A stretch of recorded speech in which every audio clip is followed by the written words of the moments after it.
السلام عليكم حبايبي، عاملين ايه؟ يا رب تكونوا بألف خير. وصفة جديدة وفيديو جديد، وهنعمل النهاردة مع بعض السمك السنجاري المكاريل، من اكتر انواع الاسماك اللي بجد طعمها حلو قوي، وخصوصا في الشوي.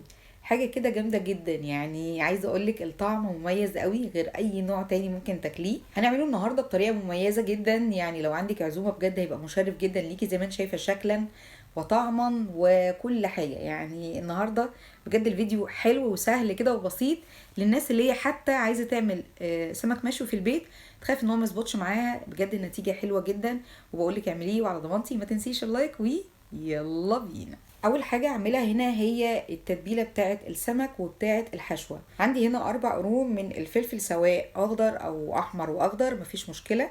وكمان عندي 4 فصوص كبار من الثوم، سواء مفرز او اللي هو الفريش. كمان عندي معلقه كبيره من الكزبره، ومعلقه كبيره من الشبت. الاتنين دول بيدوا طعم حلو قوي ومميز جدا. الحاجات اللي هي روايح نفاذه بجد بتأثر قوي في قلب التتبيله بتاعتنا النهارده. نزلت كمان معلقه صغيره من الكمون، معلقه صغيره من بهارات السمك، ومعلقه صغيره من الشطه. ضفت عليهم معلقه صغيره من المستردة، وكمان عندي هنا معلقه صغيره من الصلصه.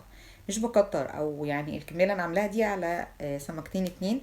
هما السمك عامه بيبقى حجمه كبير مش صغير، فلو انت هتعملي اكتر من كده تقدري انك تزودي او تضاعفي الكميه.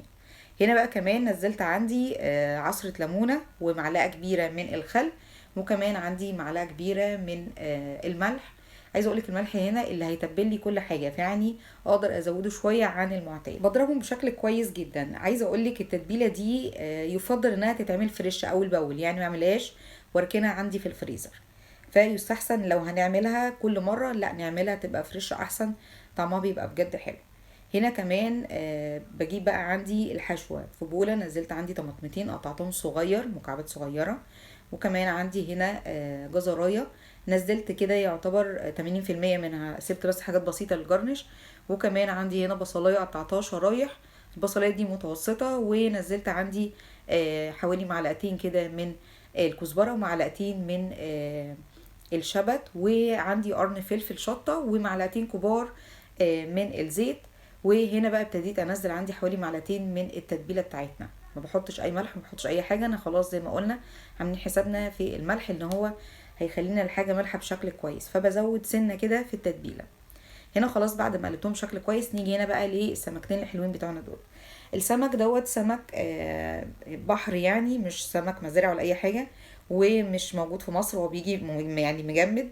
المفروض ان انا اشتريه من عند البياع، بجيبه لازم يبقى مجمد معايا، مش لازم يبقى فاكك ابدا. هتبص تلاقيه صار الدم كده ولونه يبقى غامق. وعايزه اقولك فيه كذا نوع من السمك ده، يعني في حوالي 3 أو 4 أنواع. ده يعتبر أغلى نوع فيهم، أو أنضف نوع فيهم، أو أطعم نوع فيهم. كل نوع بتشتريه بيبقى ليه طعم، وكمان بيبقى ليه سعر. بجيب بقى عندي السمك وابتدي ان انا افتحه الاول. بالمناسبه السمك ده مفهوش قشور من بره، بيبقى الملمس بتاعه ناعم خالص زي ما انتم شايفين. ببتدي دلوقتي عشان افتحه سنجاري، ببتدي اعمل كده بسن السكينه من اول الراس من فوق، يعني اول الراس كده بروح عامله فتحه، وابتدي امشي بيها لغايه الاخر. هتمشي معايا السكينه بكل سهوله خالص، وما فيهاش اي صعوبه خالص ان احنا نفتح السمك. لو مش هتعرفي، وده اضعف الايمان، يعني مش هتعرفي تفتحيه، خلي البياع هو يفتحهولك كده سنجاري وينضفهولك كمان. هنا ببتدي بقى ان انا افتحه بالشكل ده. سهل قوي على فكره، يعني لو تلاحظي هتلاقيها كده بسيطه، بس يعني تبقى السكينه معاكي حاميه شويه، عشان كمان سهل عليكي تقدري تفتحيه بكل سهوله من غير ما يتبهدل منك.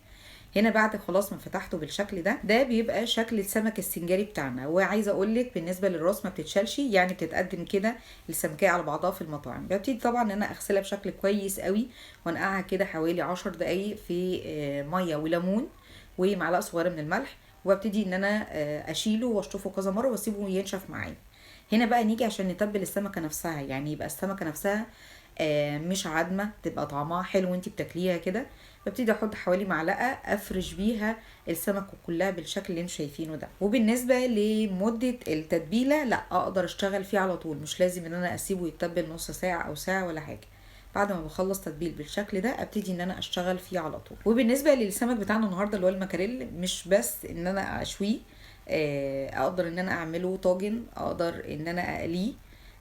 بس عايزه اقولك اكتر حاجتين انا جربتهم وعجبوني جدا: الشوي وكمان الطاجن بيبقى طعمهم حلو قوي عن القلي بصراحة.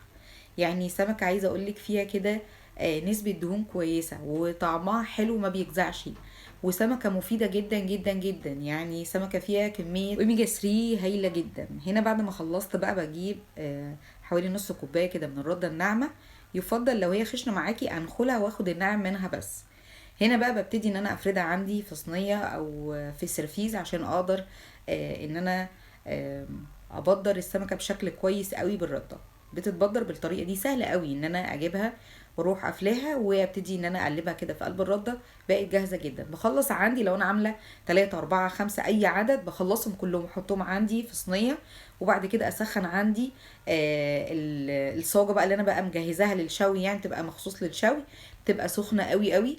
ببتدي ان انا اديها بس دهنة من الزيت. لو انتي مش عايزة السمك يطلع معاكي دخان نزلي عندك السمك على الصاجة على طول من غير اي زيت. لكن بصراحة انا بحب ريحة الشوي ديت، يعني يعني ما بحسش ان انا اكلت سمك غير لما السمك معايا يطلع الريحة دي. لكن انت مش عايزة الدخانة ولا الكلام ده، ولو انه هو ليه برضو حل، يعني شوية بخور وعلى معطر بتروح الريحة على طول. لكن ناس في ناس كتير مش بتحب الريحة دي.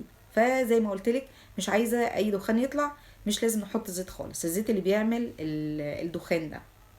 بعد ما بحط عندي السمك بالطريقه دي ببقى حطها عندي على العين اللي في النص عشان تبقى طايله كل السمك. ببتدي بقى اجيب عندي سباتيولا وابتدي ان انا اضغط كده شويه على السمكه. اول لما بتاخد معايا لون من تحت كده بتاخد حوالي 4 أو 5 دقايق، بتبقى على نار عالية مش نار هادية. بعد كده بجيب عندي الحشوة وببتدي افرش بيها السمكة كلها زي كأنه بالظبط بيتقدم في اي مطعم. عايزة اقولك احنا عاملين نتيجة هايلة جدا، احلى من المطاعم بكتير. يعني محدش بيكلف الحاجة وبيظبطها وبيعملها بضمير.